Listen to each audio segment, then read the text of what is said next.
opening scene unfolds in a hospital. Andrea lies on the bed, undergoing an ultrasound. Sean holds her hand tightly, watching the monitor with wide eyes and trembling anticipation. The doctor, while reassuring, notes certain complications that will need careful attention throughout the pregnancy. Then, turning to Sean, the doctor gently offers him advice on ways to support Andrea better, emotionally and physically, during these delicate months. Sean nods, grateful yet tense. His mind, always preoccupied, drifts back to his job, his paycheck, his endless worry about whether he'll ever be enough. Is that her arm? Her leg? Everything looks as it should at 29 weeks. Yeah, I'm having side pains. It's not often. It was once at work and once at home. Sean, you could be very helpful by massaging the area while you lay on your side and you adjust your position. Okay. And if it does, it's my job to treat it so that you do not have to worry. Sean and his wife, Andrea, are preparing for the arrival of their first child. Although the couple is overjoyed at the thought of becoming parents, Sean constantly wrestles with financial insecurity. He works as a security guard at a local school, a modest job that barely covers the bills. Yet he holds on to the hope that his principal will one day recommend him for a higher-paying position in private security. That promotion, Sean believes, could finally secure the future he dreams of for his wife and child. There's good money in private security, and Tucker says if I do a good job at the school, like a tech billionaire, if I get a job like that, we'll be set for life. Babe will be set, we'll be set. If you didn't want to work, you don't have to. I love you. I love you. Andrea works as well, but Sean clings to the dream that one day his income alone will allow her to stay home. He wants to carry the weight for her. Despite their struggles, the bond between them is evident in every glance and word. They love each other fiercely, and Sean, though often anxious, treats everyone he encounters with kindness, moving through life with a quiet humility. High five. You went camping this weekend, right? All right. Good morning. Oh, I guess.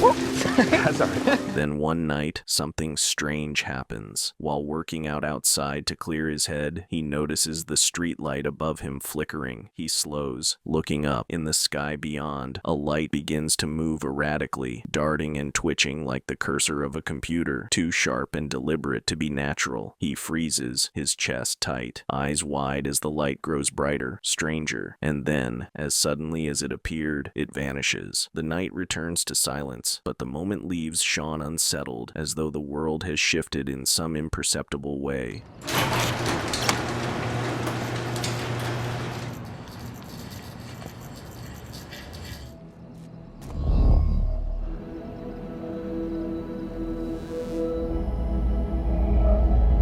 The following evening, Sean and Andrea attend a party at the home of Christian, Sean's childhood friend, who is as close to him as a brother. Sean's mother died during childbirth, and when he was only 7 years old, his father took his own life. Left alone in the world, Sean was taken in by Christian and his mother, Robin. She raised him like one of her own, though Sean always felt the sharpness in her tongue, the way she reminded him, often too bluntly, of the debts he owed her kindness. Thank He told you.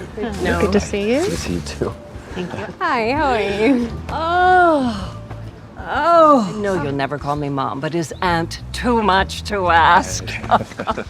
At the party, Robin corners Sean with probing questions about his finances. He politely declines her offer of help, trying to stand on his own feet. Robin, in her usual way, makes a cutting remark that Sean's father, though brilliant, had also struggled with money. Perhaps, she muses, that weakness ran in the family. Sean forces a smile, but the words sting. Later, Christian pulls Sean into his basement for a private talk. He half-jokingly asks whether Sean is sure about fatherhood, warning that he might regret the responsibility one day. Sean laughs, saying it's too late now. Andrea is already 7 months along. Christian reassures him, recalling a memory from their youth. During a high school camping trip, a deer had become tangled in a fence. While the other kids panicked and ran, Sean approached calmly, laid a hand on the animal, and somehow calmed it enough to free it. Christian called it Sean's magic touch, proof that he had the steady heart of a good father. Sean smiles faintly, though he admits he no longer feels that confident. You remember when we all went camping in high school and that deer got stuck in the fence? Half of those guys, they wanted to carve it up and make venison stew. The other half ran away. You just strolled up to it, patted it, calmed it, pried the fence slat out, Pretty and well. even your magic touch.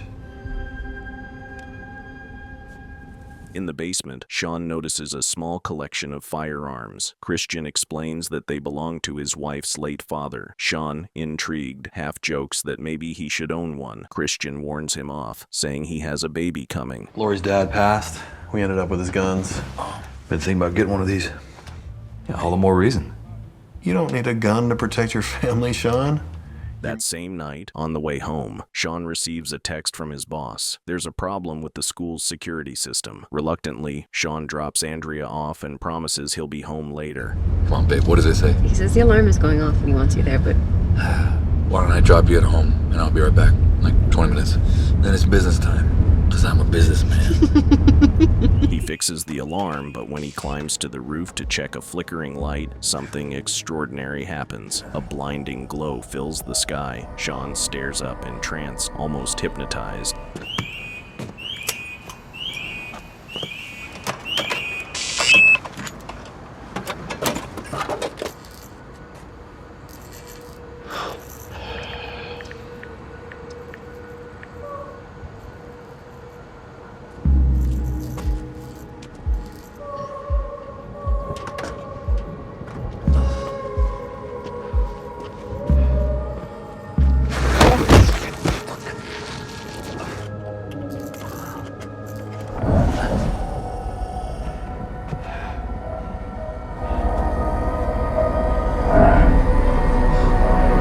Dissolves into darkness. Strange visions consume him. He's trapped in a web-like cocoon, tubes fastened to his head, and then the horrifying image of his father's lifeless body beside him.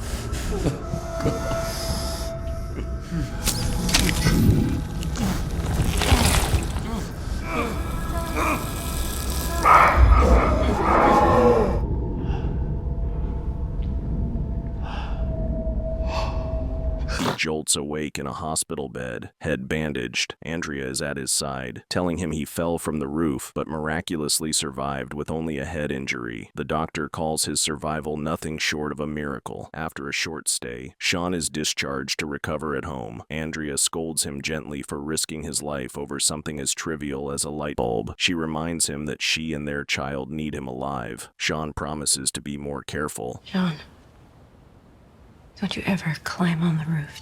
We need you. But as he heals, strange changes emerge. Suddenly, he can sketch and paint with startling precision and artistry, skills he never had before. What once would have been clumsy drawings now bloom into intricate designs and hauntingly beautiful paintings.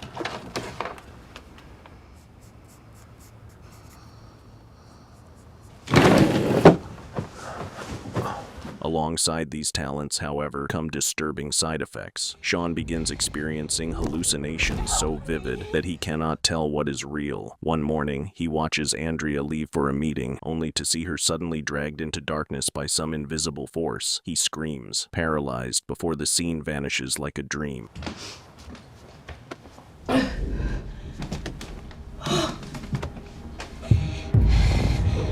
Sean, help me! Another day, at the hospital, he sees her image on a waiting room screen, writhing in pain.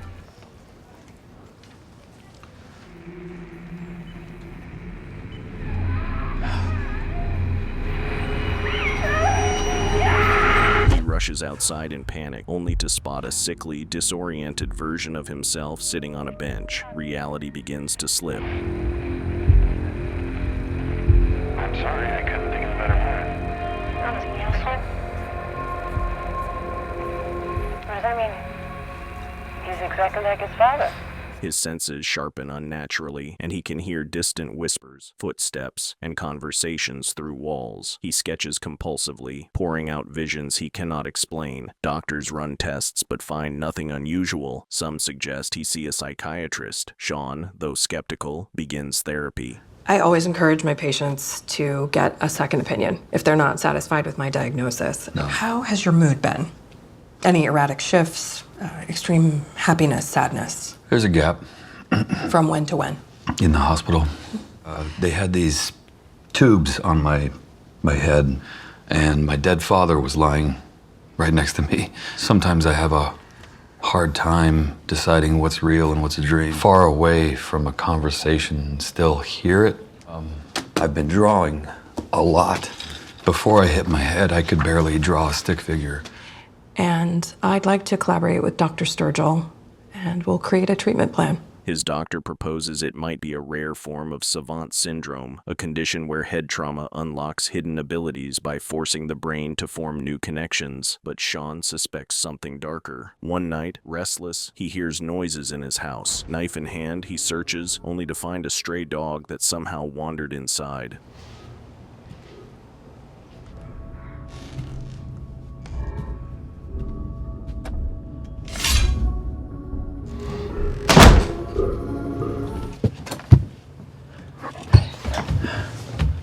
Later, while painting the baby's room, he drifts into a trance. When Andrea enters, she finds the walls covered in eerie three-dimensional designs, the soft colors they had planned. Sean wakes on the floor. Horrified, he has no memory of painting it.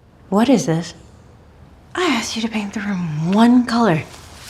I don't remember doing this. As Andrea's due date approaches, Sean grows more erratic. At a party, he sees another version of himself across the room, glaring at him. Their eyes lock, and the other Sean's eyes morph into something inhuman. Andrea eventually finds Sean outside, dazed, his nose bleeding.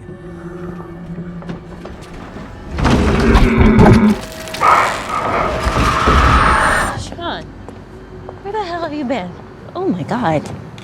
At home, Sean scratches obsessively at a small cut on his hand, watching it bleed as if testing whether the pain is real. In the mirror, his eye shifts into something twisted and alien before snapping back to normal.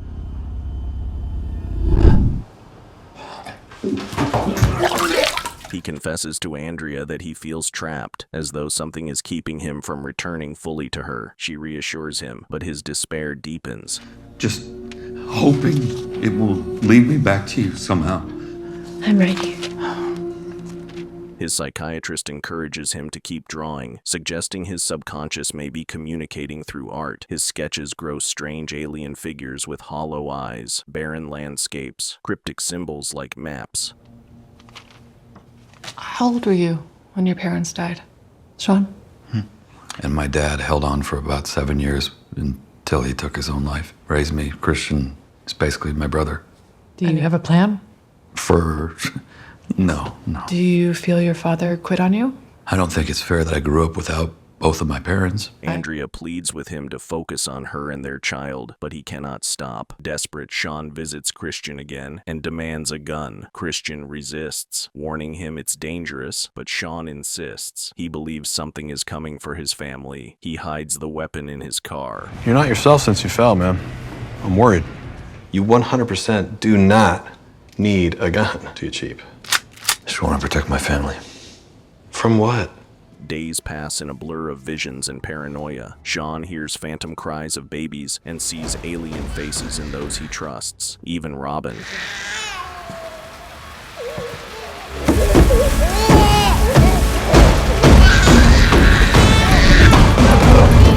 One day, convinced she is an imposter, he slashes his own hand to test reality, finding the pain all too real. Robin, terrified, bandages him.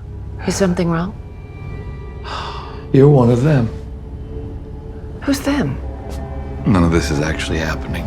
Spiraling, Sean walks to the ocean with his gun, contemplating suicide, but he cannot pull the trigger. He throws the gun away, sobbing. When he returns home, he finds Andrea collapsed. Aided by Robin and Christian's wife, Andrea refuses to see him, and Sean is left shattered, staying temporarily with Christian. I'm gonna stay here, and you're gonna stay with Christian. I need you to go, baby. Still, he continues drawing. Like, I know you're not okay, but you need a job, Sean. You can't just sit in my basement and draw for the rest of your life. He shows his psychiatrist page after page, begging for answers. She admits the images are too complex to explain. Sean's snaps are certain he is trapped in another dimension, manipulated by aliens. But it's not myself. Or maybe it is. Maybe this is a delusion. Maybe this isn't really happening. His nose bleeds, and suddenly he's in a hospital again, watching a woman die during childbirth. For a terrifying moment, he believes it is Andrea, but then he wakes. going into a 10-minute decel. Still no recovery. She's gone.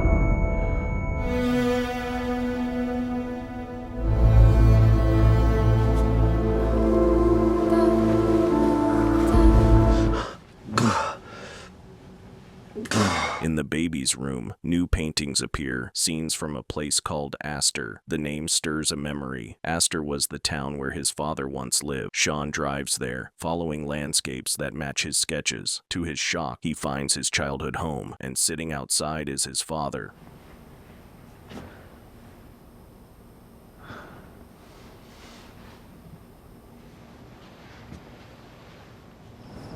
This is my home.